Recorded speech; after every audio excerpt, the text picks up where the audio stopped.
Mesdames et messieurs, frères et sœurs, sachez que la repentance, c'est un mode de vie. La repentance, c'est un mode qui se vit chaque jour. Et c'est là où beaucoup de personnes tombent, c'est là où beaucoup de personnes ont fléchi. Sinon, comment se fait-il que toi, tu mentais hier et tu t'es repenti, mais aujourd'hui encore, tu continues encore de mentir? Comment se fait-il que la semaine dernière, tu étais en train de voler et tu as pris conscience et cette semaine encore, tu as encore repris le vol? Comment se fait-il que le mois passé, c'était toi qu'on trouvait dans les insultes et ayant pris conscience, tu as pris la décision de ne plus insulter, mais ce mois, tu continues encore les insultes? Comment se fait-il que l'année dernière, c'était toi qu'on retrouvait dans la fornication? Et cette année encore, malgré que tu as pris la décision de laisser la fornication, tu continues encore de forniquer. C'est grave. C'est tout simplement parce que nous n'avons pas compris, quand nous parlons de la repentance, ce que c'est. La repentance, c'est un mode de vie. D'abord, vous devez savoir que la repentance, c'est un pouvoir qui nous libère de la culpabilité et qui nous amène à vivre en communion avec Dieu. Parce que vous devez savoir que Dieu aime tout le monde. Peu importe qui tu es, Dieu t'aime. Dieu aime toutes sortes de personnes. La seule chose que Dieu n'aime pas, c'est le péché. La seule chose que Dieu n'aime pas, c'est l'injustice.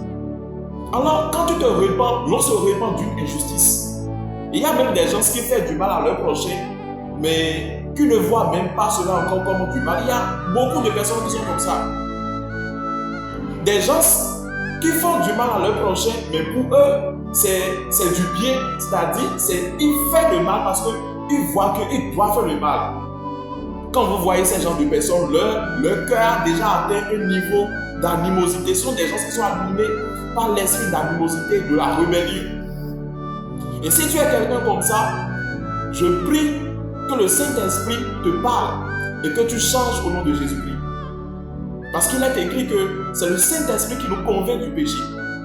Et quand nous parlons de la repentance, vous devez savoir que, première chose, quand tu veux te repentir, on se repent d'une injustice. Ou bien on se repent d'un mal qu'on fait à l'autrui. Première chose, c'est de reconnaître le mal et de l'accepter. Il faut reconnaître que tu as l'habitude, tu as insulté la personne, tu lui as fait du mal, il faut l'accepter. Deuxième chose, il faudrait que tu le confesses, il faudrait que tu le dises. Tu dois confesser le mal que tu as fait. C'est la deuxième chose que l'on fait de la repentance. Troisième chose, il faut prendre la décision maintenant d'abandonner cette vie de péché.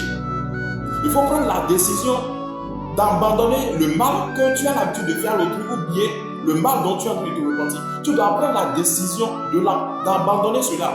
Et quatrième chose maintenant, tu prends la décision de vivre dans une soumission à Dieu, de te soumettre et de dépendre de Dieu. De vivre dans la justice et non dans l'injustice.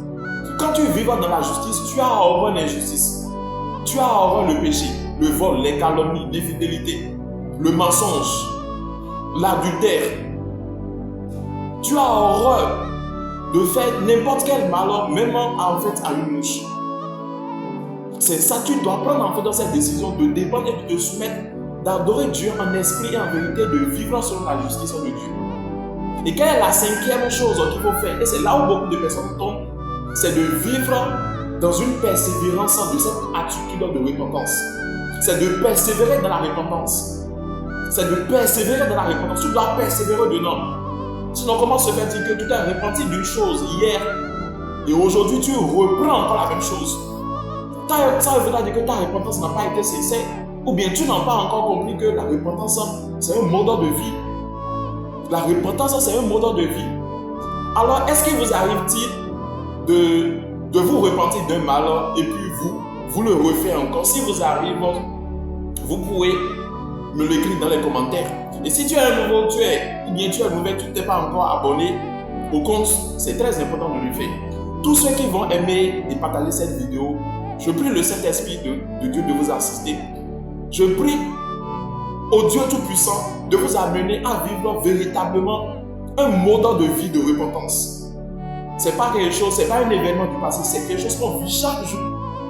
Et c'est ça qui nous permet d'être toujours proche de Dieu, d'être toujours intime à Dieu et de vivre dans la sainteté.